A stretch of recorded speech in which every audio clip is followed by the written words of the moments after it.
So we back again with another stick to the script current events for the people, trying to keep you guys up to date on what's going on in the world and show you how it, what is the word, correlates with our scriptures. So we rather are your hosts. Myself, I'm Brother Daraj. To my right is Brother Yaquata Tazadak, and to my left is Brother Shamar Yah.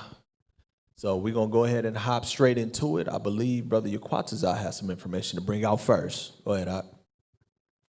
Khan, all praises. So today's topic that I'm going to cover is the Texas winter storm. You see, so recently there was it took place in February the 15th of this year, started like around President's Day. You know, there were power outages and no running water, which had left not only Texas, but other parts of the South experiencing the effects of a deep freeze that swept the whole region. So I got a PowerPoint, and let's see, start off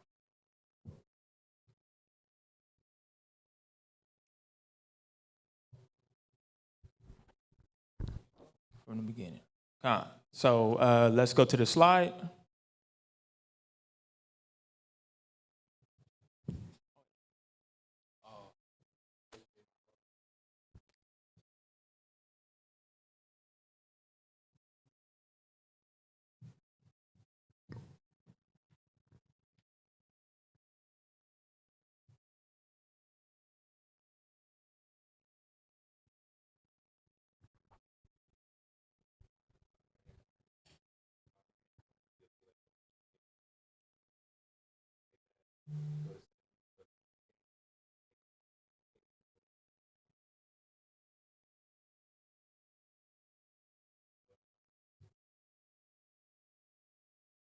Please bear with us as we are trying to connect to our computer, to the screen.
If we take a look at the slide. Let's see. Let me begin. Cool.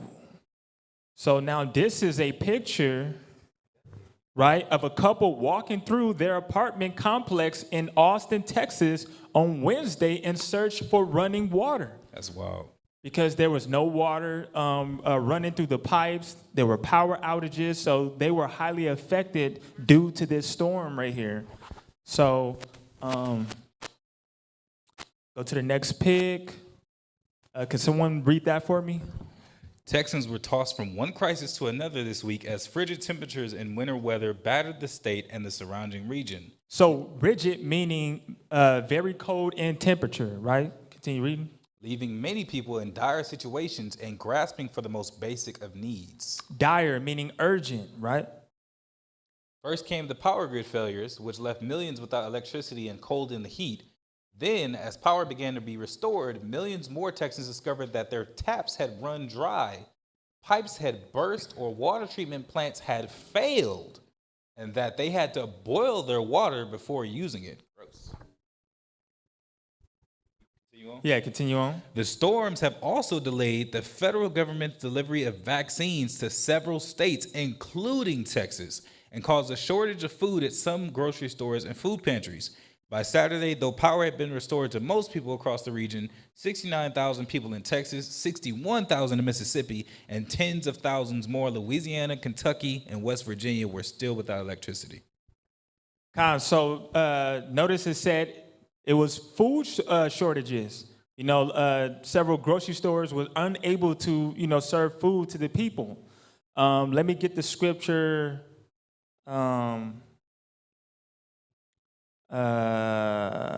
Matthew.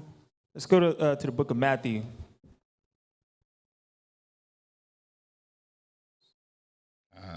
Matter of fact, let's get Matthew 24:7. Matthew chapter 24, verse 7, for nation shall rise against nation, and kingdom against kingdom, and there shall be famines and pestilences and earthquakes in diverse places. So there shall be famines and pestilences. You see that? So famine meaning food shortages. You see that? So these people, they were unable to get food. They were unable to get taken care of due to the storm. And pestilences, we're going to cover that in a little bit. We're going to see that the waters was poisoned. There were like parasites and all type of things in their water. So the water was contaminated. And we're also going to cover, we see that it says the vaccines because just like what the slide said, this article, it says the storm have also delayed the federal government delivery of vaccines because, due to the storm, it was extremely cold over there, right? And they also had warming centers. They had warming centers out there in Texas, but in order to gain entrance to there, you have to show proof that you were vaccinated. So it was a lot of people that was not vaccinated, and they were unable to gain entrance into these warming centers to keep themselves warm, right? Now, next slide. Let's go back to the slideshow.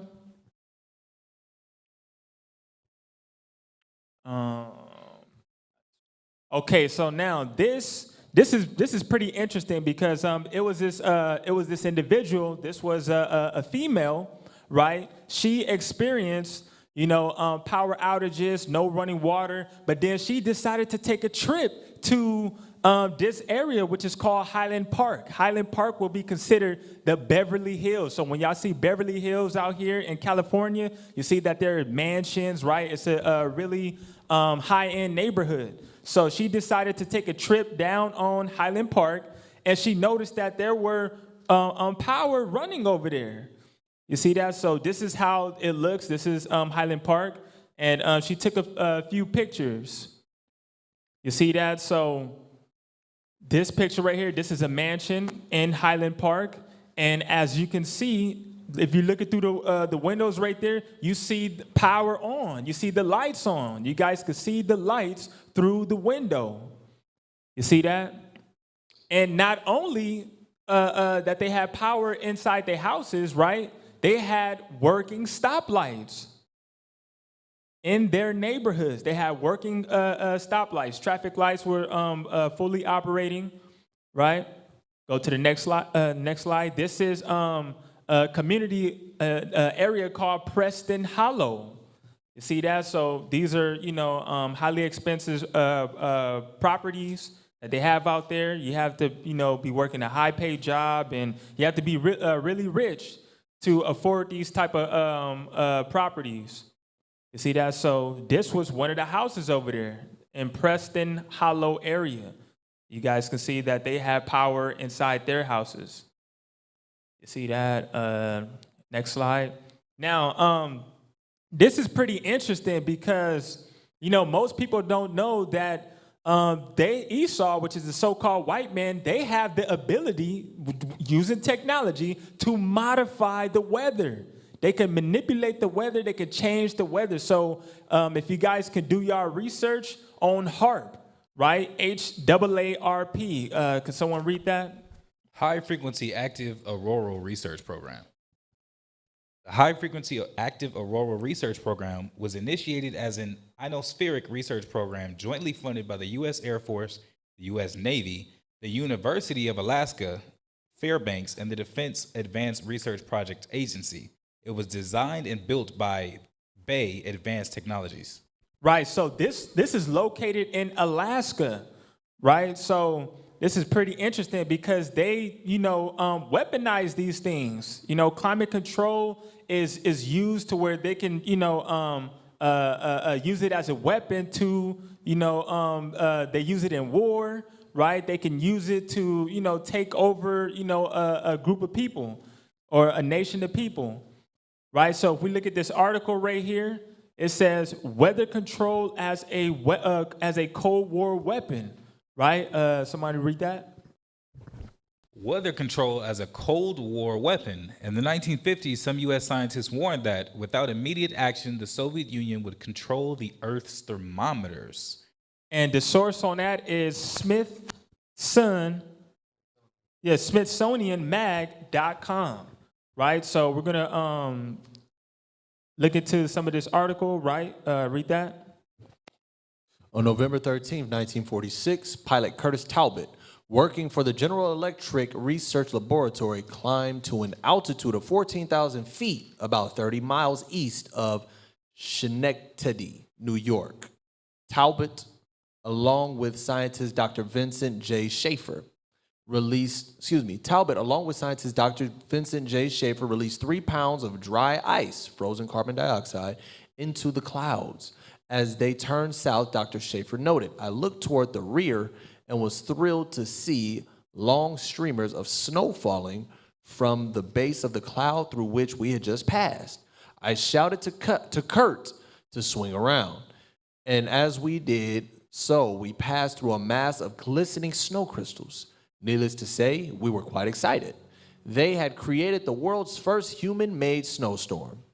After the experiment of GE's... Wait, read that part again.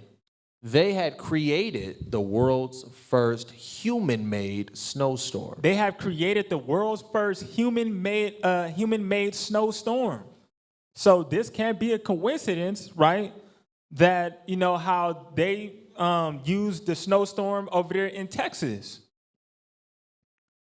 You see that? Because it's really interesting when we go into it, the snow that was out there was actually fake snow. It was not real snow. Just like the snow that they have out there in the Big Bear Mountains in New York, these people, they tried burning the snow and it would not melt for some reason. So this is why it's getting suspicious, because where can this fake snow come from? That's just to show you they are imitating snow. They are modifying the weather, right? Continue reading. After the experiments of GE's research laboratory, there was a feeling that humanity might finally be able to control one of the greatest variables of life on Earth. And as Cold War tensions heightened, weather control was seen by the United States as a potential weapon that could be even more devastating than nuclear warfare. You see that? So this is something that we need to keep an eye on. The government, they are so wicked. They are willing to use weather control to, to kill the lives of the people. So this is the thing we need to watch out for. I also want to show this video, not only with HAARP, we look at NASA too. Let me exit out of here real quick. You can switch it back to us, Darius. It's really crazy because while you get that, Yukwata, I just wanted to chime in real quick. It's really crazy because that's like, not to say that the blast is nothing, but what really devastates after a nuclear warhead, from my understanding, is the so-called nuclear winter, the ash, the contamination, the radioactivity. So the fact that they trying to weaponize it, leave it to Esau to be like, hey, that wind knocked over something over there. I bet we can harness that. It's like, Esau is really the devil, man. Anything that he could use to his advantage, anything he could weaponize, anything he can destroy, he's going to put his hand to it to say, I am God. I can control the weather. Say something. Get him off, piss me off. Nigga, I have it snow and I destroy all your crops. It's like, man, but it's crazy. Go ahead. Yeah, it's really crazy, So let's go to this slide real quick. And this is a video. You guys can, look this up on your own. Y'all can watch the full video. I'm just going to show the important part, right? Now, the title of this video is called Space Shuttle Rocket Booster Test. Now, this man right here, his name is Jeremy Clarkson, right? He decides to head to Mississippi where NASA tests their space shuttle solid rocket boosters. You see that it says consuming 500,000 gallons of fuel, they generate the thrust needed to propel astronauts into space. They're a tad noisy too. You see that? So check this out. Let me see. It says. Oh, okay, astronaut. Yeah, astronaut. So, yeah, check this out. Can you guys hear that?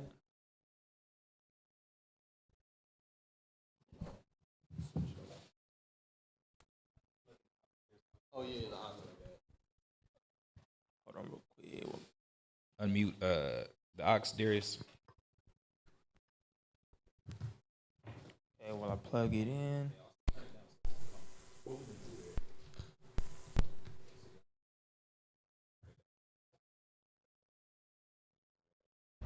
Don't worry if you can't hear what I'm saying. I couldn't even hear myself. This is the loudest sound you could possibly conceive. This is the And, as it technology turns that out, Esau has. the cleanest.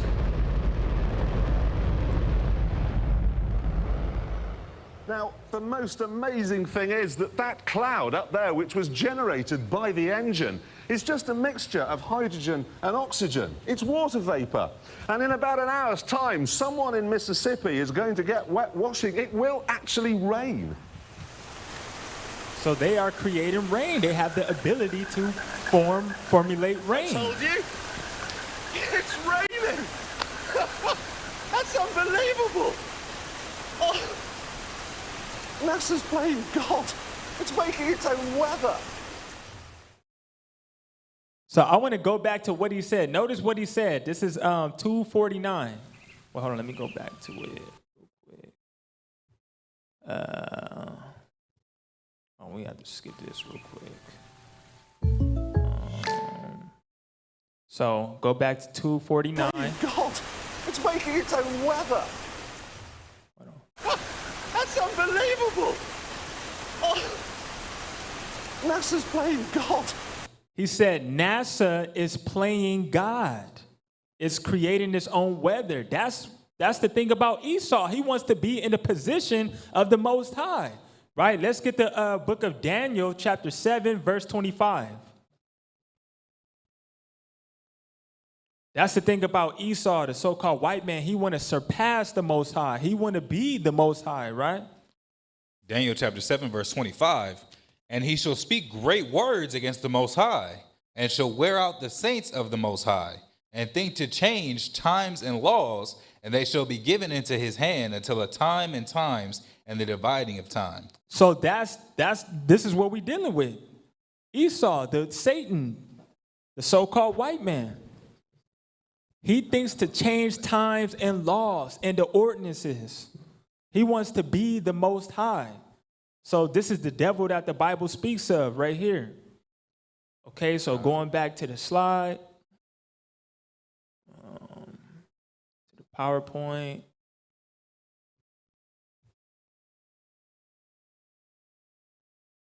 Right here. And right.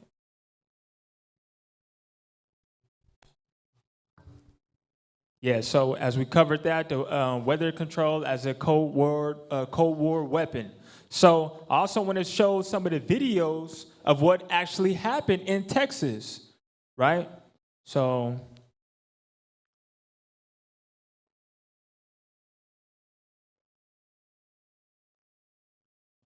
this is his sister right here. She's giving her testimony of what she experienced, not her, but everybody over there during this winter storm. I'll put it right here. I said, did your power come back on? They said, no, but we can't stay here. We paid $1,000 in 5 days for a room that allowed people to come out and let their dogs poop and urinate. It's unsafe. And the warming centers, let me say this in closing, the warming centers that they're telling everybody that they can go to, the warming centers are asking you, have you been vaccinated? Oh, and one more thing, don't let me forget this. Just like what I said, the warming centers, you have to show proof of vaccinations in order to gain entrance, right?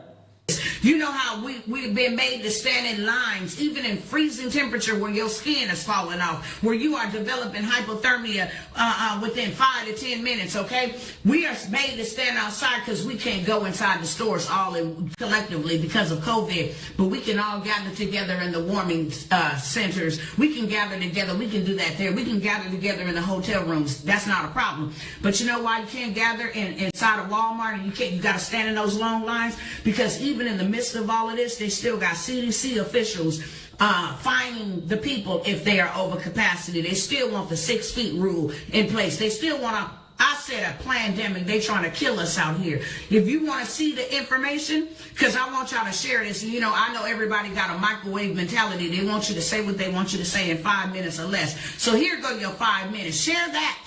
Share that. Tell them Dr. Tawana Worlds is in Texas, live on the ground, been delivering food and blankets and everything else. We ain't got no generators. People that have been using gas generators, guess what? They don't have no gas. So that means more people will freeze. And the National Guard is supposed to be coming through to do welfare checks. Do you know how high the death rate will go up once they do the welfare checks? Now, if I show y'all these next videos and these next pictures that I'm getting ready to show y'all, and you see that the way stuff is frozen in their house, if you don't believe that people is dead in there, then something's wrong with you. Right. So a lot of people died due to this winter storm. So if we look at the current the statistics of the death over there, it says death toll from Texas winter storm rises sharply to 111. Official previously had said that the storm, which devastated the state's power grid in February, had killed nearly 60 people. Now, it could be more than this, right? Possibly it could have been more than this. So, it was more than 100 people that died, and it was millions of people that was without power and water. You see that? I'm telling you right now. I'm asking you right now. This is bigger than black or white or red and blue and politics and Dems and lefts. This is bigger than that. And I have been sounding the alarm and warning the people for quite some time, but now it's here upon us. Too late for shoulda, coulda, wouldas. Now it's time for us to do something for one another. It's time for us to come together, build our own stuff. We ain't got no food. They put a red flag yesterday and said after all the snow melt, then they'll assess the damage. We ain't got no food, y'all. There ain't no water. There ain't no clean water. They say boil the water, but how can you boil the water with no power? And they said boil the water. How can you boil how can you? They tried boiling the snow, right, to get water, but guess what? The snow wouldn't melt. And I'm gonna show you guys in this other video. You guys could check this out on War Star Hip Hop. The title of this video is "They're Trying to Get Rid of Us." Texas woman claims she exposing the truth of what really going on over there. Because unlike the media, you can't trust the media. The media doesn't show everything. You see that? So that's the thing. Like we got to utilize, social media. Social media is a good source, such as like Instagram, Facebook, Twitter. You got YouTube, right? And this site, Worldstar Hip Hop. They will like show you the truth, behind what's really going on. So this is another video of these people out there in Texas trying to burn the snow, and it would not melt. Yeah, right there. That's good. Keep it right there. Keep it right there. Shit, I'm gonna put my hand in. I don't even want to touch it now. Wow. We demonstrating on here. Look at this. Y'all see the bug? Yeah. They not maggots. Oh no. Can you We're going live now. Y'all tap in, y'all. Our water in Texas is now contaminated with parasites. If y'all So she said the water has been contaminated with parasites. So now there are parasites in their water. Texas, please do not drink the water. The water is now contaminated in Texas, y'all. They are sending warnings out telling people do not drink the water. Sir, please share this. Do not brush your teeth with the water. Do not wash your face with the water. So pretty much they tell y'all to run the water to keep the pipes from freezing. But yeah, the water in Texas now has parasites, y'all. Do not drink the water. Please share this video. So once again, as we can see, these are the lower class people experiencing these conditions. Because I just showed you guys earlier in the upper class, right, the so-called Beverly Hills, they ain't going through no struggles. You see what I'm saying? They got power running, they power is on, they got water running, they got gas. They ain't experiencing no problems. But when you look at the lower class people, they're experiencing all of the problems. It is very important. Put the light on. I'm gonna get straight to the Do not point. drink So the now, water, y'all. so now as y'all can see, those are the little mini micro parasites going through those waters. Y'all. who need to focus? It'll focus. Hold on, let me see. If y'all Right in there, Texas, right there. do not drink the water. They said we can't even wash our face with the water. They said don't wash your Yep, face, these little don't things. brush your teeth, do not drink the water, boil it if you have to for those that has power. If y'all have bottled water, if y'all have the Nestle delivery water, please drink that water, y'all. So that was one thing. So there was These people parasites out in here the trying to water. kill us.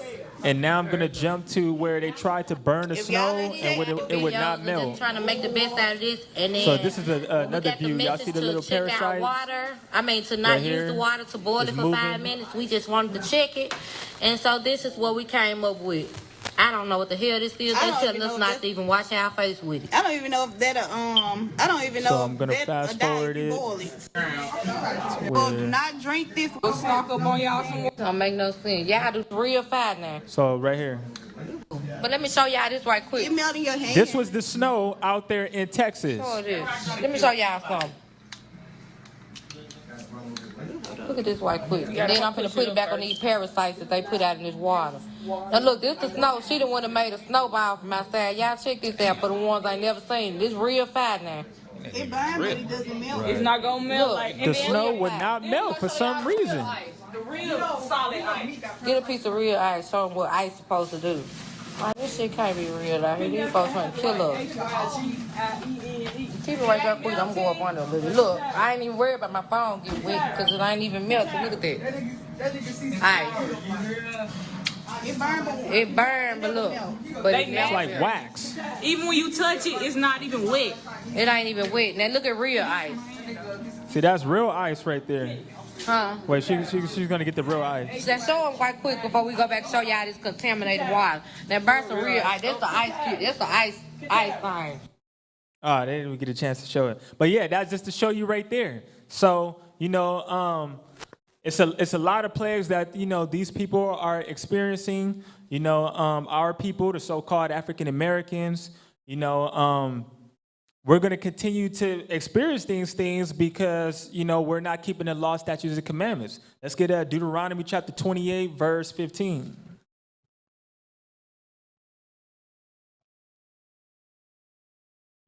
Deuteronomy chapter 28, verse 15. But it shall come to pass, if thou wilt not hearken unto the voice of the Lord thy God, to observe to do all his commandments and his statutes, which I command thee this day, that all these curses shall come upon thee and overtake thee. You see that? So all these curses is going to come upon thee and overtake thee.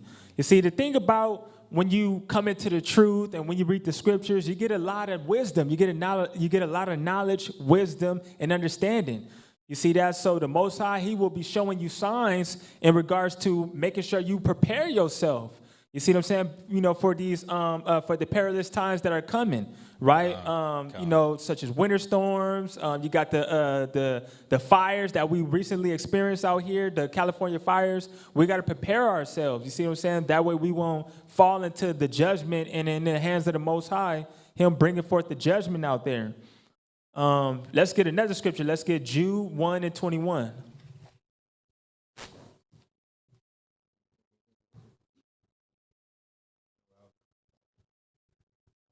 Brother, bringing out Jude. Jude chapter 1, verse 21. Keep yourselves in the love of the Most High, looking for the mercy of our Lord Yahweh Shai unto eternal life. So if we want mercy, we got to keep our love with them. We got to keep ourselves. We got to keep our love with the Most High. You see what I'm saying? Love is keeping the law, statutes, and commandments. Because when we keep these law, statutes, and commandments, the Most High, he's going to spare us. He's going to make sure we're safe at all times. We won't fall into, the plagues that he sent forth. Right? So I got one last thing to show. Because just like what the sister was saying when she brought forth her testimony and, what was really going on, she said, where's Joe Biden? Where's the FEMA? They're supposed to be, over there helping the people, right? And let's go to the slide real quick.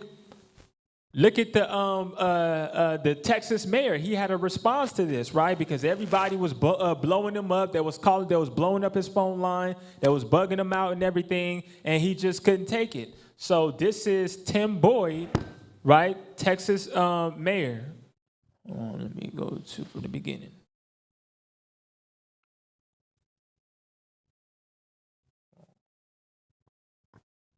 Hold on, let me go back. There we go. Yeah, so read that. Meet Tim Boyd, Colorado City, Texas mayor that ranted online about the winter storm. Let me hurt some feelings while I have a minute. No one owes you or your family anything, nor is it the local government's responsibility to support you during trying times like this. Sink or swim, it's your choice.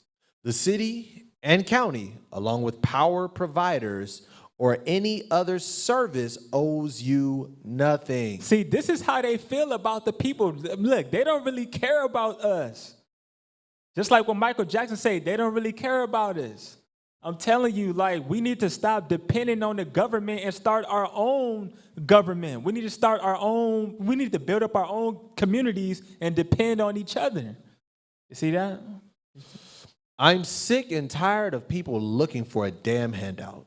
If you don't have electricity, you step up and come up with a game plan to keep your family warm and safe. Is he an Edomite? He is an Edomite. Yeah, he's an Edomite. I was like, it's got to be Edomite. You know this is called Cassidy. You pay the bills, but we don't owe you nothing. What am I paying for? That was literally my point. I was like, so you telling me all of these Texans, these Americans that pay their damn bill, right. Power bill, electric bill, they pay the gas bill, but you don't. No, you absolutely owe me something. That was the contract that was created between the two of us. I pay the bill, you give me the damn service. That's what you owe me. But leave it up to the caucasity. Too much damn mayonnaise. Right. Anyway, I'm sick and tired of people looking for a damn handout. If you don't have electricity, you step up and come up with a game plan to keep your family warm and safe. If you have no water, you deal without. And think outside the box to survive and supply water to your family. If you are sitting at home in the cold because you have no power and are sitting there waiting for someone to come rescue you because you're lazy is direct result of your raising. Damn. Only the strong will survive and the weak will perish. I'm dying right now. This man is mayor and can't spell worth a damn. This is driving me crazy. I'm not even going to lie. Let me continue, though. Only the strong will survive and the weak will perish. That's the wrong perish. Folks, God has given us the will and God has given us the tools to support ourselves in times like this. This is sadly product of a socialist government Which you're a part where of. where they feed people to believe that the few will work and others will become dependent for handouts. Am I sorry that you have been dealing without electricity and water? Yes. But I'll be damned if I'm going to provide for anyone that is capable of doing it themselves. We have lost sight of those in need and those that take advantage of the system and meshed them into one group. Bottom line, quit crying and looking for a handout. Get off your ass and take care of your own family. Bottom line, two bottom lines, no big deal. Right. Okay, so don't be a part of the problem. Be a part of the solution. Amen. Exactly. So Amen. guys, just to show you right there, they don't really care about us. You see what I'm saying? When you look at Senator Ted Cruz, he flew to Mexico. Where was he during this whole winter storm? He was minding his own business. He's like, look, I'm about to go take my family and go to vacation. We're going to be in Mexico, and we ain't going to have to, worry about none of that stuff.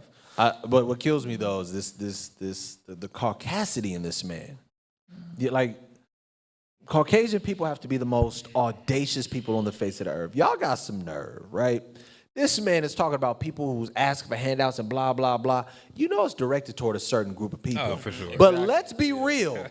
Let's be real right now. Government assistance, if you go and look at the statistics, it's mainly his people that are on it. They are the majority on it. We're actually the minority on it. Right.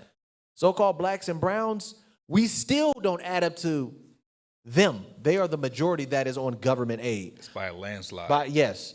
So for him to have the caucasity to say this is just beyond me. This man got some gumption. So let's get a precept on that. Let's get Lamentations chapter 4, verse 17.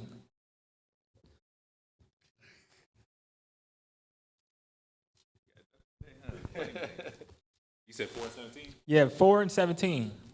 Lamentations 4 and 17. As for us, our eyes as yet failed for our vain help. In our watching, we have watched for a nation that could not save us. That's our people. We are continuously watching for a nation that is not going to save us whatsoever. You see what I'm saying? So why vote for these presidents, for the mayor, for the senators, for the Congress? They're not going to care about us because they are following, certain protocols. This society, this country, right, is designed to where the rich continue to stay rich and the poor continue to be poor. That's what it's all about. They're not going to continuously care about us and, send somebody out there to save us when, these hard times come around. You see that? So I would advise you guys to just, depend on yourself, depend on each other. Right, as a nation, the Israelites, so-called African Americans, Hispanics, Native American Indians, we need to build each other up. We need to build our nation. We need to restore Israel back. That's right. You see that? So, yeah, that's pretty much it with that. I'm gonna pass it on to the next brother. He's gonna cover his topic. I'm gonna just pull up the PowerPoint, but we could just keep the same seats. All I'm gonna do is ask you to switch it for me, if you don't mind, my brother.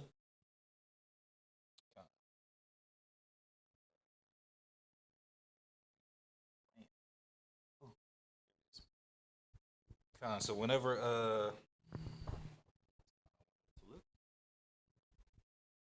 know what I'm going for though. Was that what you was about to do? Did I mess you up, brother? Can you get that for me, please? That's it's crazy because I believe I touched on it briefly, but It's crazy how Esau had these unrealistic expectations only when it comes to our people. Saying, get off your ass and do something. Okay. The stores are sold out. They're not receiving anything else. Wait. No, you missed what he said. He said, think outside the box. That's that. You know, I can't. Oh, you knew what that was gonna do to me. That's why he did it. I can't stand the mode. Keep your chin up. Like, man, I hate when people. I dislike with a passion every aspect of that kind of mentality. Like people who on YouTube had them clickbait titles of do this one thing to become rich, and then it'd be like keep your chin up. Like, oh, stay positive. Yeah, I always be thinking about how Dave Chappelle, how he got irritated with that. He was like, oh, my chin's not high enough. It's just such a stupid notion. But then, and that's what we're gonna touch on is like with that mass shooter, he was having a bad day.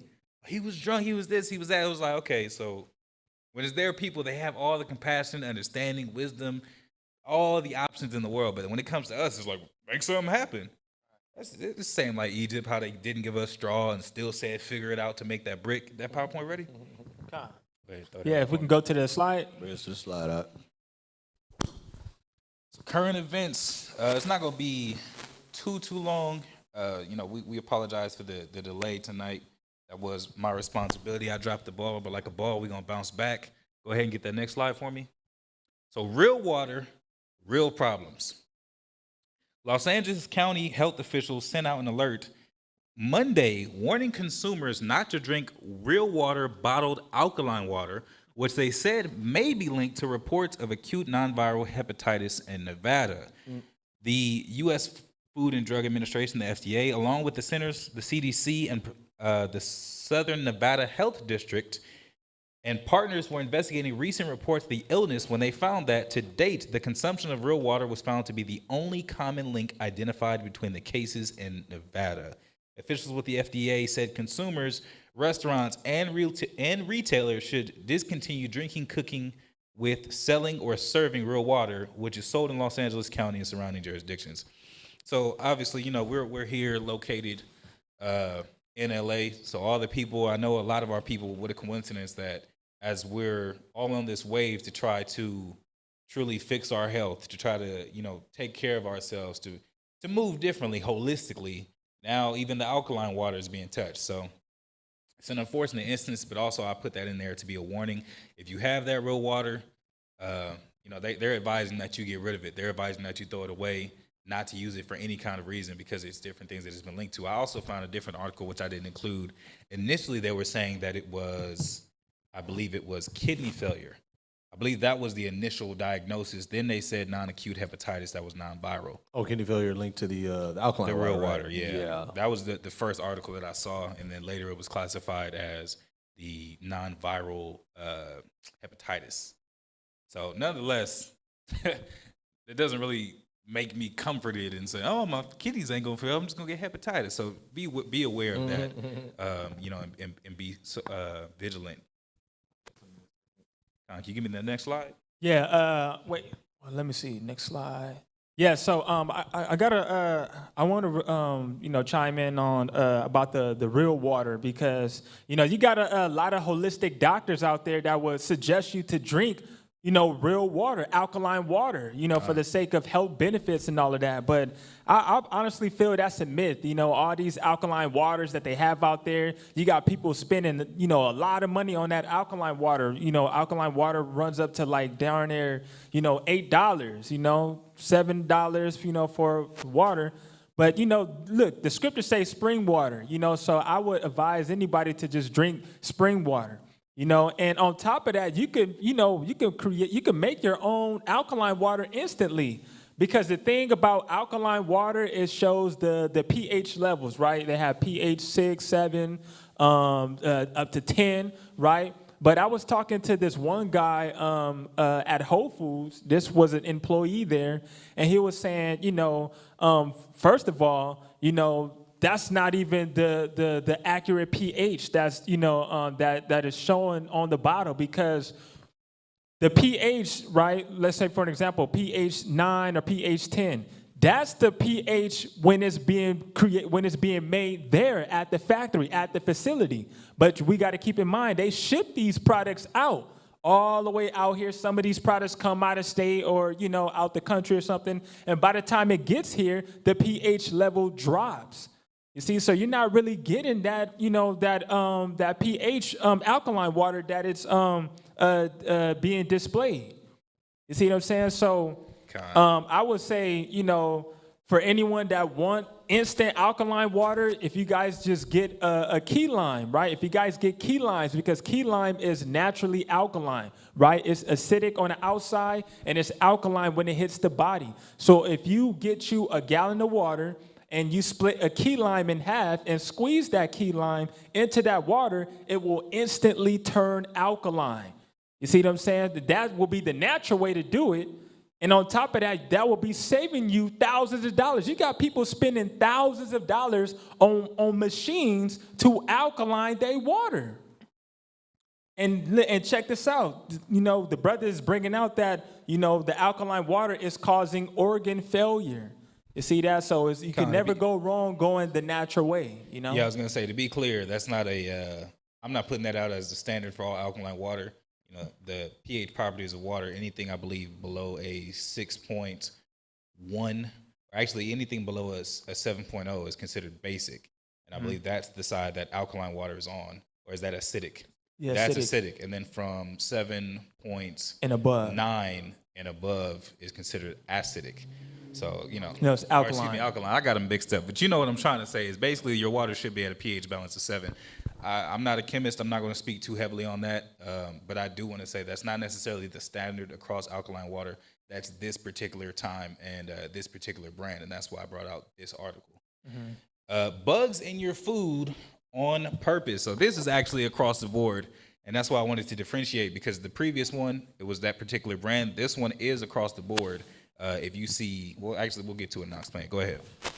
Shellac, sometimes called confectioner's glaze or resinous glaze, comes from the forests of Southeast Asia, where tiny scale insects, principally Cariolaca, suck the sap from host trees and secrete an amber-colored resinous pigment known as lac, which females use to cling to branches. Go ahead. Harvesters crush these coated branches and wash and sieve the material to purify it. Inevitably, it is replete with dismembered insect corpses, also traditionally known as Beetlejuice. Shellac is also used in everything from hair to molded phonograph records to floor varnish. And now it also coats pharmaceutical pills, fruits, and candies, including Whoppers. Give me Ezekiel 4:13. So I really had to reason with this one, at least as far as I could understand to reason with it, because I considered, honey, right? Honey is spoken of consistently throughout the scriptures. It's a byproduct of bees. Bees, if you don't know, hopefully, spoiler alert, they vomit to create that honey. It comes internally. However, Most High said it was lawful. Why? Because it's a byproduct. Not because it's sweet, but because it's a byproduct of the animal or of the insect, not the insect itself. With confectioner's glaze, I would say that, okay, maybe we could say this is lawful because it's simply the byproduct, no different than honey. However, it actually clings to branches, so that's the way that it actually nests itself, clings onto the branches, establishes its home. I believe that it releases that secretion when it lays eggs. So you're not just getting just the byproduct of the bug. Oftentimes the bug is either stuck to its own glaze, it lays its eggs within its glaze. It does a lot of different things with that glaze, but you're getting a lot of the bugs. Because, here in Babylon, FDA allows you to have a certain amount of bugs. There's a certain, cap that you can't exceed. So to an extent, everything is defiled, but this is to the point where not only do they list it as an ingredient, it's better known as beetle juice. That's gross. And I was like, it was a movie. It was a good movie. It's quite literally the very fabric of what that bug is. And it's very well known that the bug is in there. So it's not just the inevitable little pieces that you're getting, but it's the entire bug was ground up in there. And it's done intentionally because they want that glaze. So at that point, it becomes unlawful. You got something you want to say? Nope. Ezekiel, go ahead, give me that 4 and 13. Ezekiel 4:13. And the Lord said, even thus shall the children of Israel eat their defiled bread among the Gentiles, whither I will drive them. So I always think about this scripture, man. We eating defiled bread. So like I said, the FDA already allows a certain level of bugs, insects, even certain companies. It can be mice, droppings. It depends on what they produce and what they face the most commonly and how well they can filter that out. The FDA gets to a point where they say, okay, well, we'll allow this much. You can look up the statistics. They're allowed to have a certain level of bug in every quantity or I can't remember the exact statistics, but they can have a certain level of bugs in whatever quantity the FDA specifies. So say if it's peanut butter, it might be like 0.02 grams or something along those lines, or 0.2 grams per ounce of peanut butter. It might be something along those lines. It's not an actual quote. But that's literally how they deal with it. They just said, okay, just don't have too much. That's deep. That's real deep. Yeah, so the confectioner's glaze, like I said, that's very much the bug. It's a lot of the bug. It's the entire bugs. It's a large quantity of them, and it's very well known as that name. So therefore, don't try your best not to deal with that. Go back to the PowerPoint. Hit the next slide for me. Dead Sea Scrolls. Go ahead. Dead Sea Scrolls discoveries. A new set of Dead Sea Scrolls, ancient fragments of biblical texts dating back almost 2,000 years and thought to have been hidden during a Jewish revolt against Rome, have been found in an Israeli desert. The Israel Antiquities Authority announced Tuesday that a 4-year archaeological project uncovered portions of the book of the 12 minor prophets, including the books of Zechariah and Nahum. It was the first discovery in 60 years. While the scrolls are only fragments, the team managed to piece some of them together. One fragment turned out to be the 5th verse of chapter 1 of the book of Nahum. Another was verses from the 8th chapter of Zechariah. So, obviously, I'm bringing this out not only because it's important to look into that, prove the validity of the Bible, prove the age of the Bible. So the white man didn't write the Bible? Absolutely not. No, I'm talking about the one that we read, no? Because, I'm trying to understand. I'm a little confused. From what I understand, everything that everyone's told me, we ain't supposed to read this book because the white man wrote this book. But you're saying that there's older scrolls. Clearly. That this book was translated from. Is that what you're saying? Con. Oh. So the white man didn't write this book. Not at all. Got it. Okay, I was just That's confused. why. I had to make sure. That's why, even though, so if you look into the Dead Sea Scrolls, oftentimes they find fragments. It's difficult for them to put it back together because obviously there are ancient scrolls and they're uncovering these things. It's not like they're going to libraries where they've been preserved. They're digging them out grounds. I believe this one, if they specifically detailed their going down into like, I guess a trench in a sense. They had to rappel down to be able to retrieve the fragments of the scrolls, though. So it's not necessarily like it's preserved, but it very clearly proves the validity of the Bible and the age of the Bible. Go to the next slide. Mass shooter in Boulder, Colorado. Read that for me, please. Ahmad al-Aliwi Alisa was identified by authorities Tuesday as the gunman who opened fire at a King Super grocery store in Colorado, killing 10 people, including a Boulder police officer. Oh, this man's bold. The name of the 21-year-old suspect who was in custody was released at a news conference by Boulder Police Chief Maris. He was in what? The name of the 21-year-old suspect who is in custody. He's in custody. So this dude killed 10 people, one of which included a police officer. And guess what they managed to be able to do? Take him in. We get killed for looking wrong, for walking wrong. We get killed for not responding fast enough, for flinching, for turning, for for putting the officer in fear of his life, even though he's the one with the gun, the baton, the stun gun, the bulletproof vest, And the training. and the training.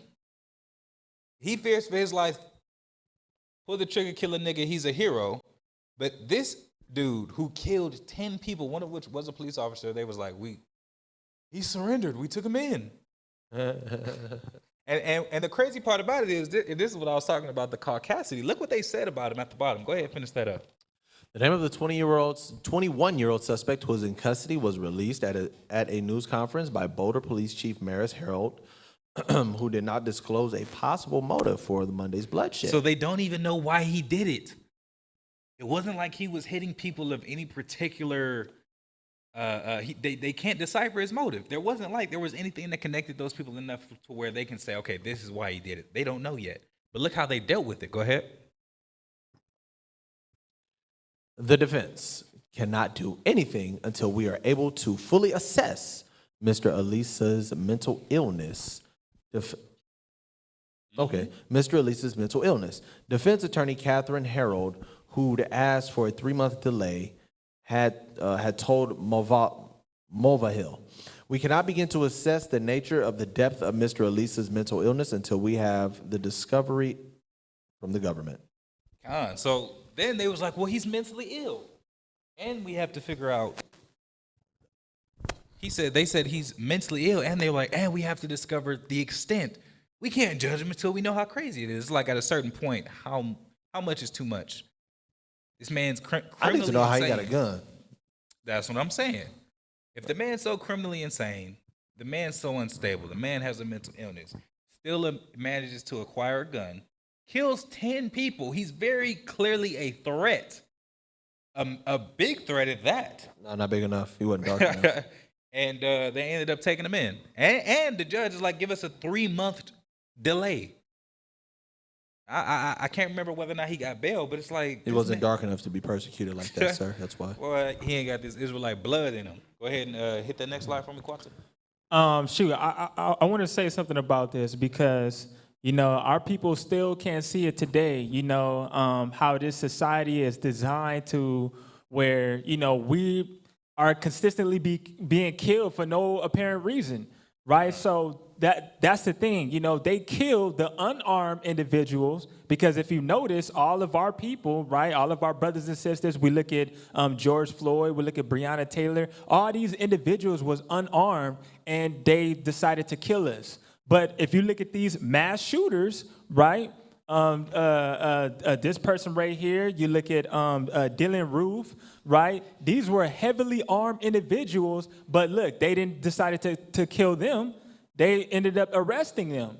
And the interesting thing about this person, Dylan Roof, the person, the Caucasian who had shot up the Charleston church in South Carolina, this person, the cops that arrested him, ended up taking this dude to get free Burger King because he told him, he felt a little hungry after shooting all these people up at the church. He told the cops he was hungry, and they ended up taking him to go get Burger King.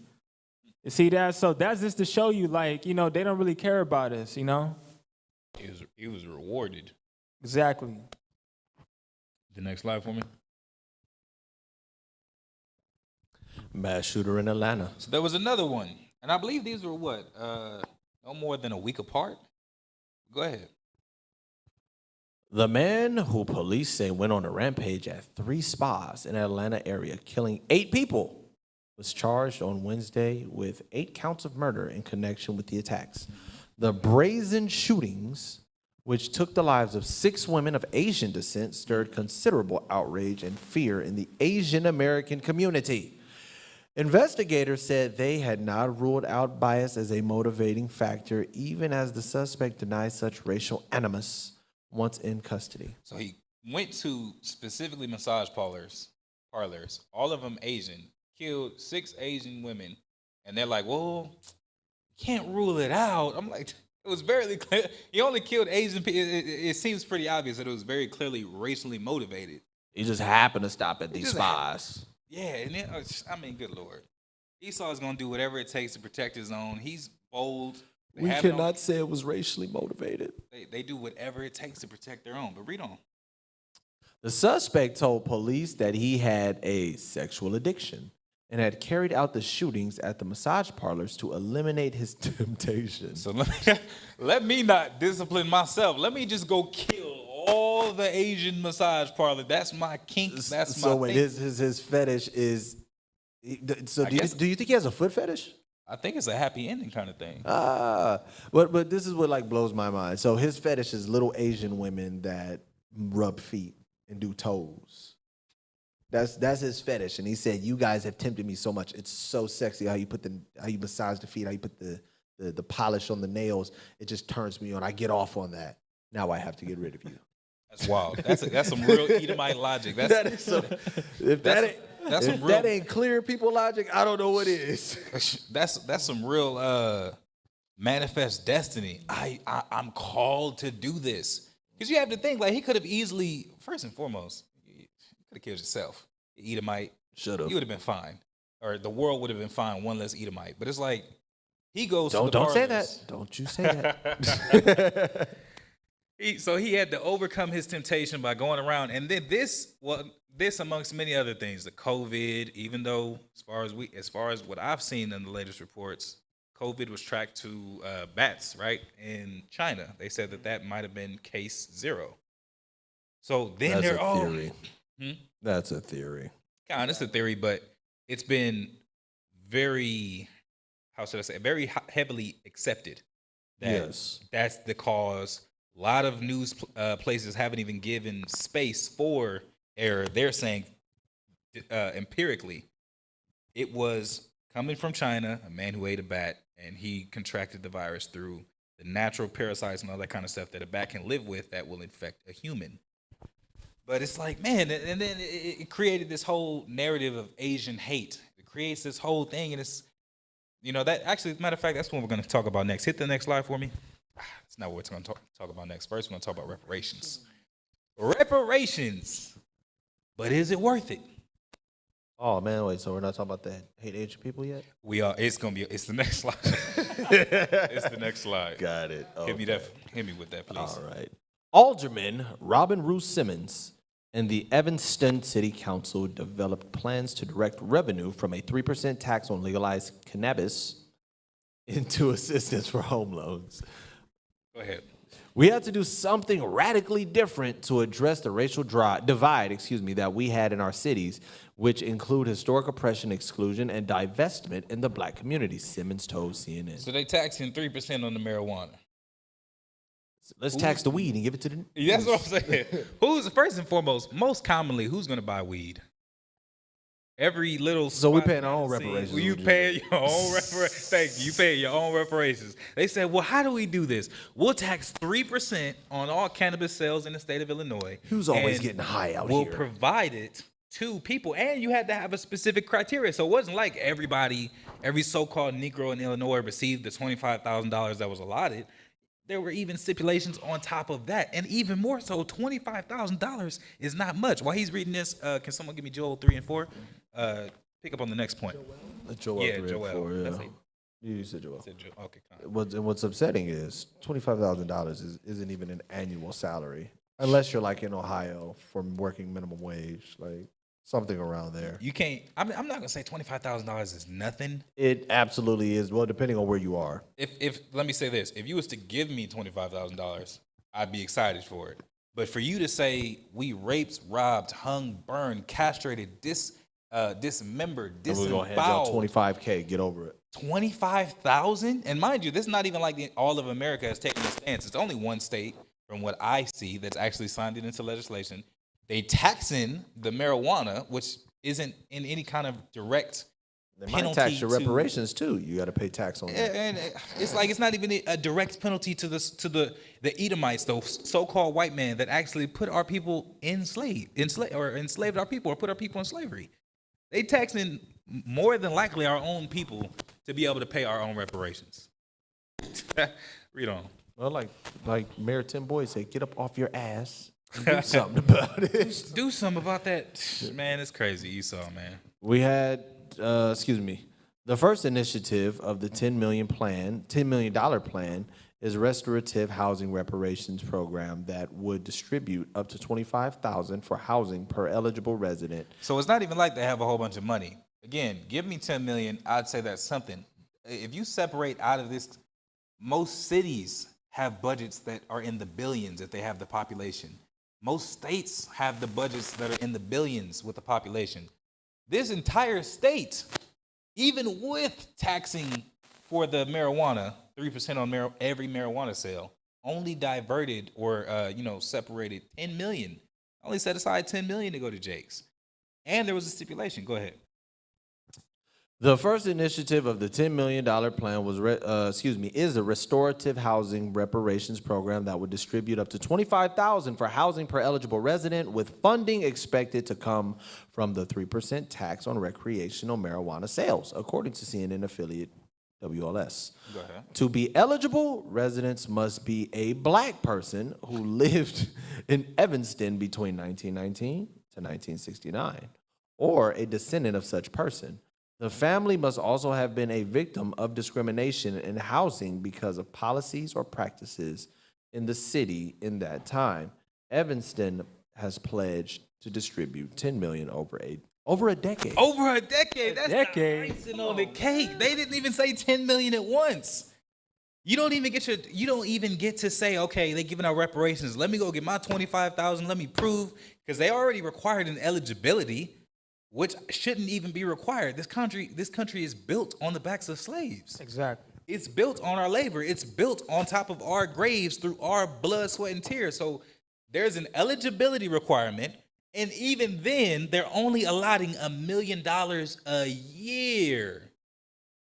That's not enough. A year for every so-called Negro in the state. Only $1 million a year, $25,000 a person. What is that? Like 400 people that'll be able to get so-called reparations?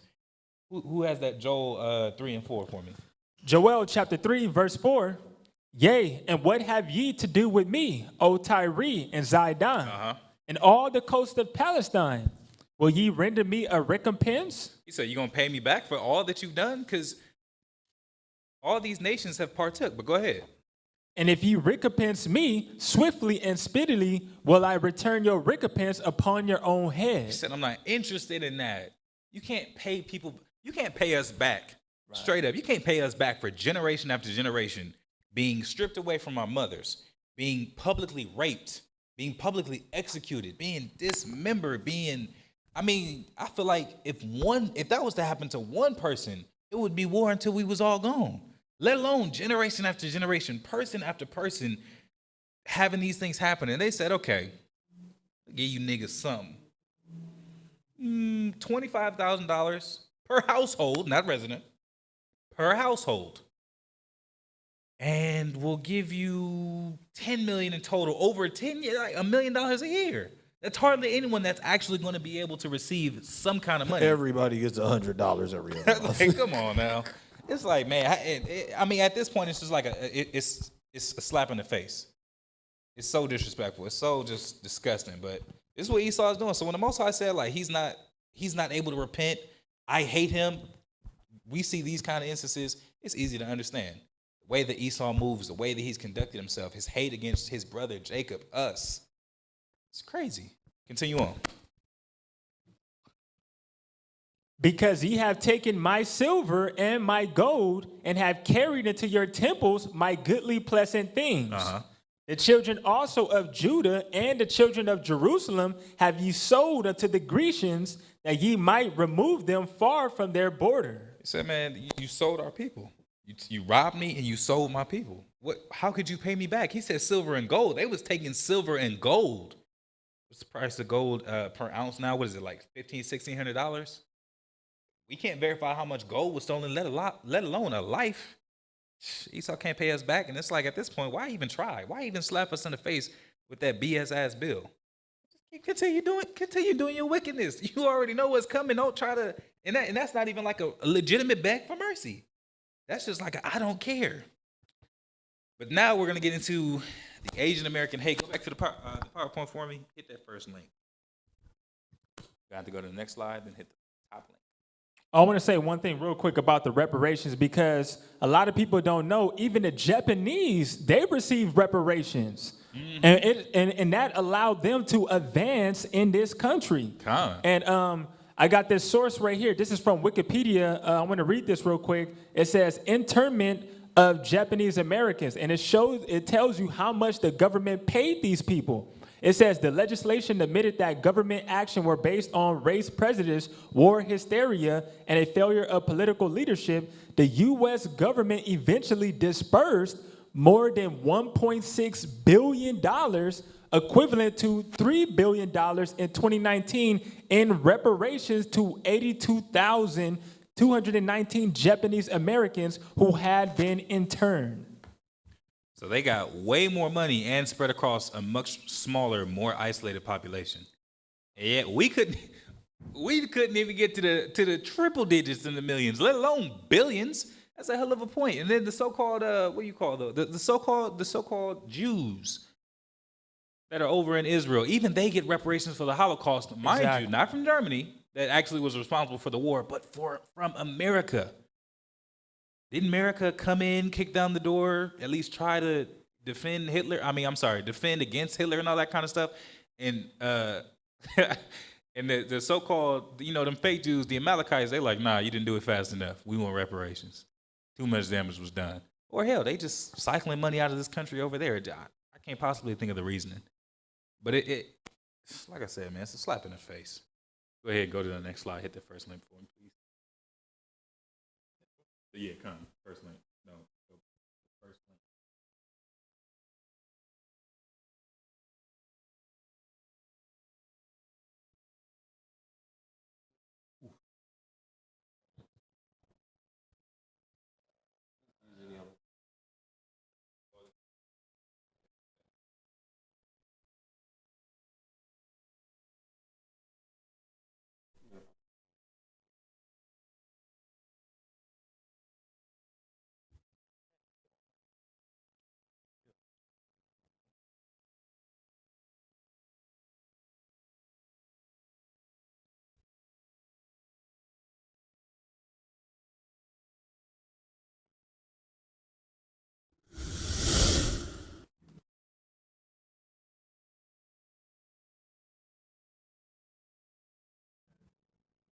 What's the issue?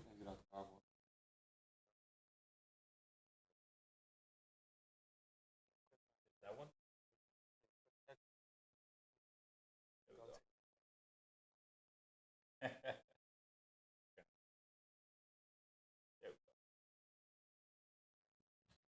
You already know. What's up? Yeah. Why are you coming over here? I just want to see what you guys are taking pictures of. Why is it your business? Oh, you know what? This is my home. Okay, mine too. my home. Why are you taking pictures Where of do me? you live? I live in Scottsdale. Why are you taking pictures of me? Michigan plates? Yeah. Why are you taking pictures of me? Well, you know what? We've had problems here. I don't care. You don't know me. Why are you taking pictures of me? And I don't know you. Do you know a lot of white men are doing racist things in this world, sir? No. You don't know that? You're not aware I'm of a that? racist. You are racist. I'm a racist. Okay, that's fine. Okay? So what's the your issue? point? He Why are said you that here? boldly. Because this is a no-nigger zone. Oh, Not really. so that is. This is a no. And he didn't say the igga. He said igger. He put some strength in that R. He said this is a no nigger zone. So when these Asian, these so-called Asian Americans and all this other kind of stuff, they coming and pleading. Don't fall for the okie doke, Israel, because nation after nation have come into our communities, into our neighborhoods, etc., looking for some kind of assistance from our people, right? Exactly. The same thing they did with that. Damn, I can't remember her exact name. What was that Edomite? The "We Can Do It" poster. She had the arm that she was flexing. They did the same thing. Oh, yeah. The feminism wave. They constantly came into Israel. They constantly preached that to the so-called Negro woman, the so-called Latina woman. And now look at the trickle effects of our women constantly. I don't need a man. I'm an independent bad bee. I can't, won't. Okay. And it's like for an Edomite woman, I can see why she wants that freedom. This is your kingdom. This is the best it's going to get. I'd be damned if I get the only chance I get it to have some fun being so-called oppressed. But for the Israelite woman, they used the strength, the power behind the Israelite communities, behind the black woman, the Latino woman, behind our people, got what they needed, and then they jumped ship. Or if they can contaminate you or destroy you further, they did. I'm going to skip the second one for the sake of time. Right? So where was the assistance? Where was the assistance here? If you don't know the backstory behind this photo, so this was the cop who was standing on the side. So the bottom left-hand corner of that image, you see that elbow, those two boots? That was the Edomite who was leaning on George Floyd. This Asian man was watching. So you're talking about we need help and, there's so much hate in this country and all this other kind of stuff. Well, where were you? Where were you in our struggles? And we're not saying it's one isolated event. We're talking about a widespread ideology, a widespread behavior that we see consistently time after time with their people dealing with ours. Give me 2nd Ezra chapter 8 and 84.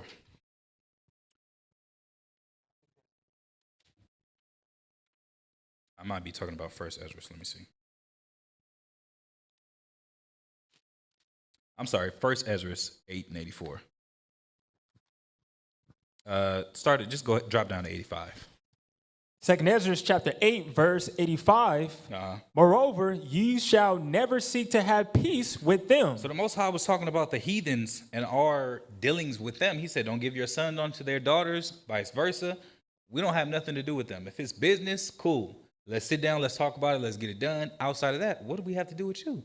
He said, moreover, you shall not seek peace. So don't make no covenant, no treaty, because this is what so-called peace looks like, right?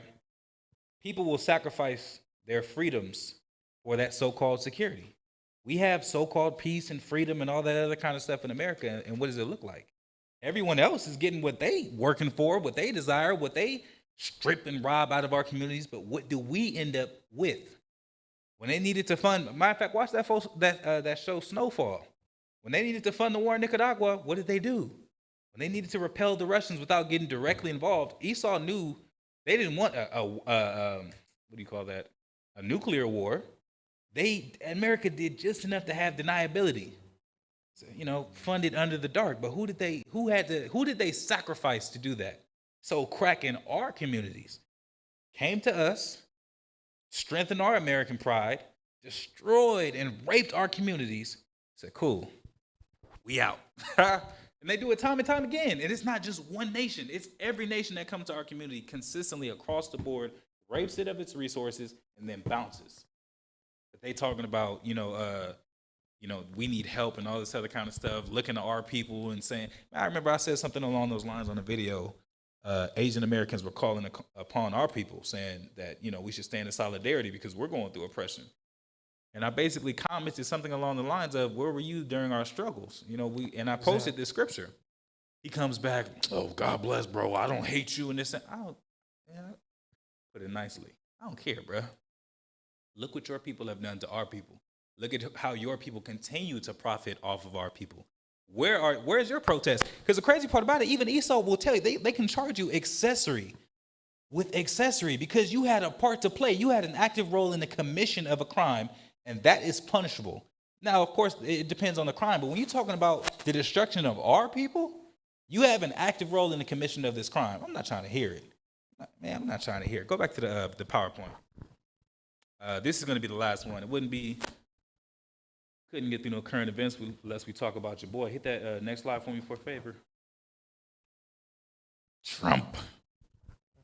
Good old Trump. Didn't Massa give us the first stimulus? Yeah, he did. He's all right. He did. Good old Trump. So now Trump's in trouble now that his presidency has ended. I just wanted to mention this, and then I'm going to get Isaiah 14 and 16 and pass it on to the next brother. Go ahead. As you probably heard by now, Donald Trump is in a lot of legal trouble, which is unfortunate for him given the fact that legitimate lawyers want nothing to do with him. And if it weren't for the fact that the Republican Party had already decided to let him get away with inciting a violent insurrection, he almost certainly could have been found guilty at his second impeachment trial. In fact, one of the attorneys on his dream team suggested the Department of Justice should arrest him if they thought he committed a crime. Currently, the ex-president is the defendant in approximately 29 lawsuits. 29. According to the Washington Post, though likely more worrisome to him are the criminal investigation he's at the center of, particularly the one being led by Manhattan District Attorney Cyrus Vance Jr. So I just wanted to throw that in there. Give me Isaiah 14 and 16. Isaiah chapter 14, verse 16, they that see thee shall narrowly look upon thee and consider thee, saying, is this the man that made the earth to tremble, that did shake kingdoms, that made the world as a wilderness and destroyed the cities thereof, that opened not the house of his prisoners? So like, is this him? Trump was just a man. He had so much blind faith. He had so many people who were blindly following him, who couldn't speak to his morals, couldn't speak to his campaign goals, who couldn't speak to any, for the most part, any aspect of his leadership, yet in full support. A lot of people still have that support, but a lot of people now, they're saying the movement is falling apart. QAnon acts like it doesn't exist. People are, but it's like, is this the man? Just a minute ago, the whole world was watching Trump. The whole world wanted to see if the election was going to be stolen. He had everything in an uproar simply by bumping his gums. Now he in the middle of all these lawsuits. All these lawyers don't want nothing to do with him. He's trying to fight to make sure that he stays out of prison, so on and so forth. Is this the man? This the guy? So I wanted to throw that in there because, like I said, it wouldn't, we have to talk about that, but I'm going to go ahead and pass it off to the next. You have to admit it was pretty entertaining. Trump gave us an entertaining 4 years. I will definitely say that. And he was definitely an eye-opener because all those people that were, I got rights and I got this and no. You want to bet? Exactly. Right. Kind of. I believe we're done with the PowerPoints. Yeah, we're done with the PowerPoints. I'm going to grab a little something real quick. All right. In other news for Israel, some people are celebrating it today. Some will be celebrating it tomorrow. I think some may be celebrating it Saturday. We'll be celebrating it Sunday. All praise to the Most High. But Passover is here. Passover is now here. It is Passover season. Again, we're talking about current events, whether in the Israelite community or the real world. I decided to say, let's talk about the most important thing that's going on right now. Because, no offense to you guys, but who cares about this stuff? Passover is coming up. That's right. Passover is here, right? So, all of our lessons have been centered around the convocation, the feasts. But I just want to touch on a few things real quick. Let's go to 1 Corinthians.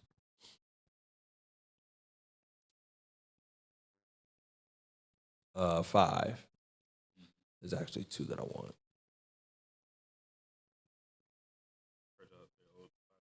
Absolutely, but we're going to start a little above that. We're going to actually start 6. But I'm going to grab two things. Yeah. There's also something else I want to get in 1 Corinthians. That's why I had to double check. 1 Corinthians chapter 5, verse 6. Your glorying is not good. Know ye not that a little leaven leaveneth the whole lump? Mm-hmm. Purge out therefore the old leaven, that ye may be a new lump, as ye are unleavened. For even Christ, our Passover, is sacrificed for us. Read. Therefore, let us keep the feast, not with old leaven, neither with the leaven of malice and wickedness, but with the unleavened bread of sincerity and truth. So, one of the things we need to make sure that we're being aware of, Passover is here. Passover is in a few days. For some, Passover is tonight. But it said when you partake of this feast, make sure that you don't have that leaven of malice and wickedness in your spirit. We spit the what is it called? The term spring cleaning is actually from the actual cleaning, the thorough cleaning that an individual does during Passover. They didn't just start cleaning in the spring because it was, it's springtime. No, because the very first month of the year, which is in the spring, we would have a feast day called Passover, and you would have to do a thorough cleaning of your physical dwelling. So everyone, you guys make sure that you also do a thorough cleaning of your spiritual dwelling. Every corner, under the bed, under the couch, under your TV stand, under your TV, behind the oven, behind the fridge. And that's also speaking spiritually. Really check yourself. Really examine your spirit. This Passover's here. And one thing you don't want to do, because if you don't know nothing, that Passover lamb is very sacred. Passover lamb is very holy, and no unclean thing is to touch it. Otherwise, you'll be condemned. The Most High is going to deal with you. So what you don't want to do is go in with hate in your hearts, with the spirit of malice and wickedness in your heart. So I wanted to just hit on that really quickly because, again, no offense, but to hell with all of this stuff. It's springtime, it's a bib, and it's Passover. I think everybody, there's like a consensus around Israel. Passover is not just a feast, it is the feast. You got dedication, you got tabernacles, you got all these other feasts. We love it. But when Passover come around, that's when everybody want to show out. It's just our tradition. It's our custom, right? So make sure that, look good, of course. Present yourself nicely. It's the Lord's feast day. Don't come in here looking a hot mess. But also make sure your spirit ain't looking a hot mess either. Did you have something before I went on? Okay. So with that, I actually was going to touch on that second. How much time we got left? Oh, we got 5 minutes. Why not? Why not? Let's go ahead and touch this. This is some stuff right here. Actually, I wanted to hit this first and then get to that point, but we'll do it this way. It's fine too. Let me send it off. Open up the email over there.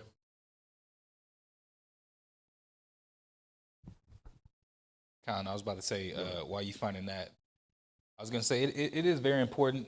I'm not going to say this as a slight to anyone. It's like I have seen so often, we can focus so heavily on the things that are carnal. We can focus so heavily on the things that we can see and touch. And the Most High has always been about your heart, your spirit, your intentions. See, like, I don't want you to look good. I want you to be good. That's why he even talks about how the humble and the lowly that keep the commandments are greater than the mighty who don't. He said, I don't care about how you look. What is that to the Most High? What is money to the Most High? What is gold to the Most High? What is a man of this world that is of great renown to the Most High? He said, I don't care about that. So I want you to be right internally, inside. That's why he's mad. He said, I'm searching. I want you to clean up your spirits. Put out that malice, that wickedness. Put out that hatred. Check that pride. Because remember, the Most High said all things start with pride. He said, man, put all that behind you. Become as a new lump, moving into this Passover, which is, mind you, right after the beginning of our year. This is your so-called New Year's resolution. This is the time that you set up and say, you know what? I've struggled with this. I've struggled with that. Man, I messed up here. I messed up there. This is also a time of reflection to say, okay, I've messed up in all of these things. And of course, you want to give your space to fasting, give your space to praying. The Most High said, like, man, I require a broken and contrite heart. But he said, I require repentance. Repentance is not, I'm sorry. Repentance is to turn away in action. Most High said, I want to see you do different. So at a certain point, man, get up and do something about it. You sorry? Show me. And I want to grab something. So when you read in the book of Corinthians was actually during the time of the Passover, right? So if you read in 1 Corinthians 11,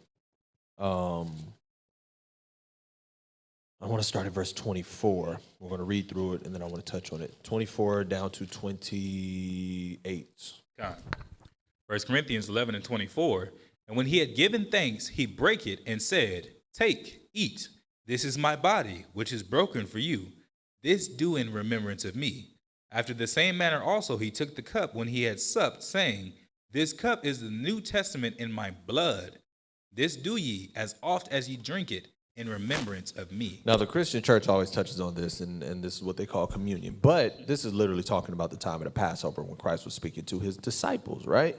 But read you read 25? Yeah, we're at 26. Drop down to 20, read 27.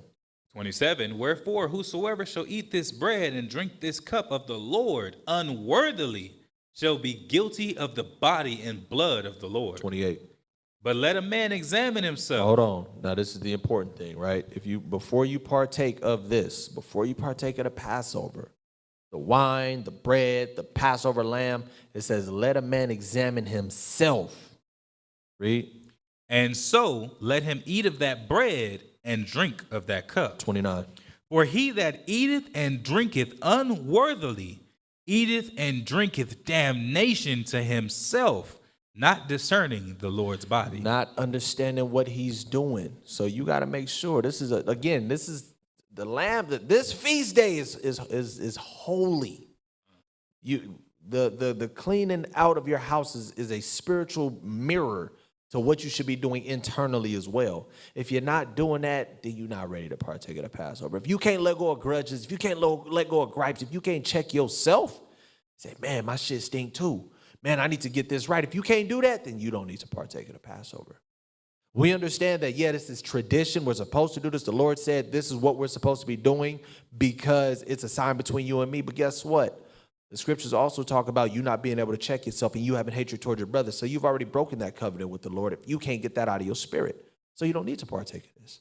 So before you partake, brothers and sisters, check your spirit and make sure that you remove all of that malice, wickedness, grudging, all of that out of your heart. I actually wanted to deal with this after I dealt with this, but we're working a little backwards. Take us to the PowerPoint. It's all good. And this literally is what kind of led me to want to deal with this because, again, in the spirit of Passover, this is right before Passover. This just happened like a week ago. If that, probably not even a week ago yet. Play this.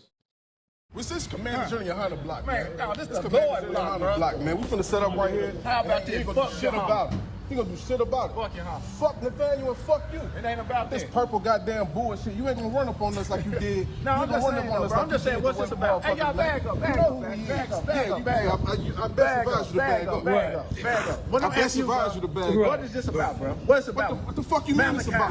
Martell, what is this What the fuck about? you mean it's about? What is this about? Look how he came. We met spirit with spirit, bro. You came up to us. This ain't peace. Right now, we set up right here in public area. You need to You remember came that up to peace, us. bro. Right now, we Yeah, I setting hear up you. right here, right now. When have you said We her? setting up right now. We When setting have up you right said now. her? You came to us, When man. have you You said came her? to us, man. When have you You said understand? No beef You at all, came to bro. us. What I'm No telling you, beef. bro. This is public. Ain't this That's how public I property? feel. Hey, Ain't this public property? what I'm telling you, Ain't what this is it public about? property? What is it about? We finna whole camp Is right it here. about hatred? You gonna keep. You want some animal, bro? You want some animal? You want problems or what? Do you want We're all problems? about warfare. All about warfare. All about. We all about warfare, man. What I'm saying, If that's what you want, if that's what you want to take, if that's what you, let's get it then. Let's get it then. That's what I'm trying to tell you. Okay, then what's up then? What's up? You a hoe. We finna whole camp. We finna whole camp. You a hoe. You a hoe, nigga. You a bitch, nigga. You a bitch, nigga. Go ahead. If I'm a hoe, treat me like a fucking hoe, nigga. We ain't even got that's a minute in, and they do this for 6 minutes and 48 seconds, right? Now this isn't. I could have just played the audio just so you could hear it, so these Israelites. So these is Israelites. You can no, it's fine. These are our brothers and our sisters. Excuse me. These are just our brothers. These are our brothers, right? This becomes very disheartening. Give me Proverbs 27:5. Actually, I don't want that. Give me Leviticus 19. Leviticus 19-17. Leviticus chapter 19, verse 17. Thou shalt not hate thy brother in thy heart. Hold on. That's what we got to understand. And this is why I was going to swing it back around to dealing with examining yourself. But it said you're not supposed to hate your brother in your heart, right? Read. Thou shalt in any wise rebuke thy neighbor and not suffer sin upon him. So it would be hatred for brothers to not check individuals for doing things like this. This here shows that there is a hatred, a division in Israel, and this should not be so, right? I was going to get Proverbs 27:5, but I'll just paraphrase it. Open rebuke is better than secret love, right? So Brothers come to correct brothers because it's out of love. We got to do better. We know better. We got to do better. There's no way that we're supposed to be the children of God, the chosen people, the holy nation, set above all, supposed to be the representation of the Most High, and we fighting with each other. It's absolutely unacceptable. There's absolutely no logical explanation, no justifiable reason for this to be okay. What brothers refer to as camp banging, right? This is unacceptable. Especially because everyone's already coming for our throats. Everyone's coming for our neck. And then we want to fight amongst each other. Give me Psalm 133:1.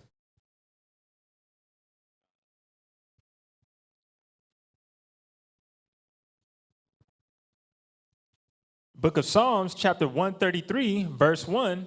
Behold, how pleasant and good, behold, how good and how pleasant it is for brethren to dwell together in unity. So this is what we're supposed to be doing. We're supposed to be dwelling together in unity. It's supposed to be a beautiful thing. We're supposed to be having an amazing time with one another, right? We're supposed to be showing brotherly love toward one another, right?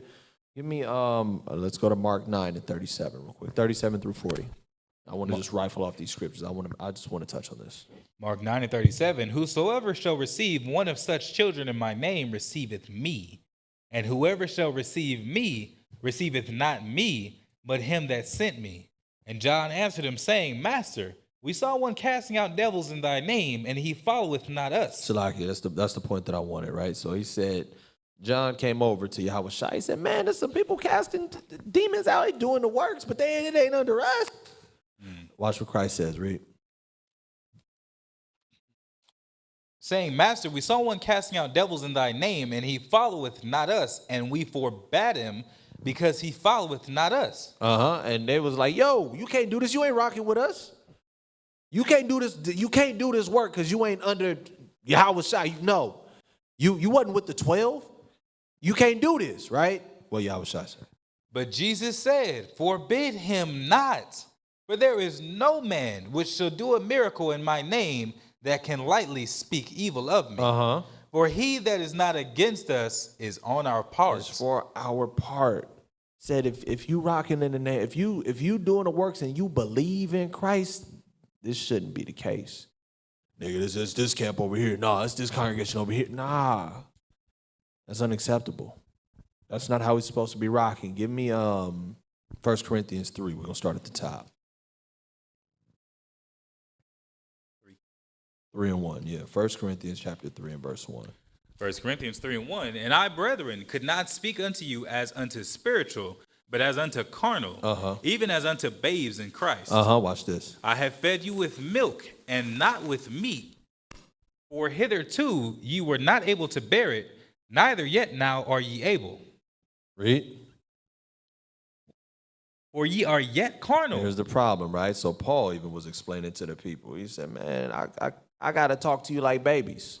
I got to talk to you as people who don't have the understanding just yet because you're carnal, right? Let's see why they carnal. Read. For whereas there is among you envying and strife and divisions. And divisions, right? Read. Are ye not carnal and walk as men? It says, I can see that you foolish, you carnal. You got that wicked, you working in the flesh, right? I can see it. Why? Watch this. For while one saith, I am of Paul. I'm from True Nation. And another, I am of Apollo. No, I'm Sakari. I'm GMX. Right? Read. Are ye not carnal? That's carnal as hell. Read. Who then is Paul? And who is Apollos? But ministers by whom ye believe, even as the Lord gave to every man. He said, we ain't nothing. We are nothing more than vessels. We are nothing more than a vehicle that helps you to push forth the work. This ain't got nothing to do with us, the brand, the colors, none of that. So it ain't about no one man, that's no. It's not okay, right? So Paul even said, you carnal as hell for doing that. We got to get it together. We got to do better, right, Reed?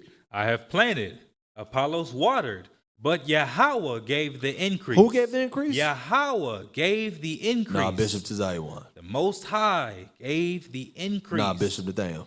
Most High gave the increase. Nah, Apostle Darash. But God gave It's the all the increase. Most High. It ain't no general this, high priest that, bishop this. No. This is all of the Most High. Con. As long as you're doing the work in the name of Christ, that's what matters. We should not be fighting over none of this. It's absolutely unacceptable. And this is why I wanted to circle around into what I was talking about with Passover, making sure that you cleansing your spirit, making sure that you checking your spirit, making sure that you are allowing yourself to examine yourself so that you'll be worthy to partake of the Passover, right? So that was ultimately the point. I just wanted to touch on those two things in Israel because, one, we should not be doing this. Again, Scripture said that we're supposed to be kings and priests. They didn't do that. It says that we're supposed to be chosen above all nations. We fighting like them. Scriptures say that, matter of fact, 1 Corinthians 1:10 says there should be no divisions amongst us. Right? This is a problem, and we have to do better. Again, Moab won our throats. Esau won our throats. Elam, Ishmael, everybody, we are already the scum of the earth. But then the scum of the earth to each other too. That's a problem. It's a problem. It's a huge issue. So we got to do better. We got to be better. We got to make sure that we check in our spirits. So with that, we're going to go ahead and I'm going to give my spiel, as I usually do, so eloquently do at the end of every class, So right? beautifully. So Monday, every first Monday of the month, which is actually next Monday. Excuse me, not next Monday, the following Monday, which would be April. I want to get you the date. We're going to get you some dates today. April 5th. Every first Monday of the month, we have Q&A sessions. Come through, ask whatever questions you have, ask the questions you're scared to ask your pastors, ask the questions that nobody has been able to answer. We do not profess to know everything, but we will give you the answer to the best of our abilities. And if we don't know, we will let you know. We'll get back to you. But Q&A, ask any question, biblical, historical, scientific, whatever, if you need your faith strengthened. If you have questions about things that are probably shaking your faith or whatever the case is, come in. Tune in, ask your questions. Every Tuesday, Bible Basics. Bible Basics get you the milk. Make sure you are understanding the law, understanding the Torah, understanding character. These are the basics of the scriptures that will ensure that the Lord continues to keep you in this walk, because law and character are the two main, the foundation and the building blocks of growing in this truth. So make sure that you tune in into those, and it will also help build and strengthen your faith and keep you strong in this walk. World History Wednesday, world history according to the Bible. So we get into the history of a lot of things. This is what a lot of our people are lacking as well. A lot of people don't really know a lot of the history in a book, and that's what we're here for. So we're trying to make sure that we are consistently giving you powerful, powerful, beautifully presented presentations and teachings on Wednesdays as well. So Tuesday, Bible Basics. Wednesdays are World History according to the Bible. Every second and fourth Thursday, we have Stick to the Script. Second Thursday is usually Chopper City or in the classroom. We give you some special lesson, usually not on the curriculum. We just decide we're going to throw something out there for the people. Every fourth Thursday, we do current events like we did today. Friday, room 144, held up by Bishop Izar. Bishop Izar will be, and I believe one of the apostles, whichever one that Bishop Tzion places on there, room 144, you know you're going to get some fire.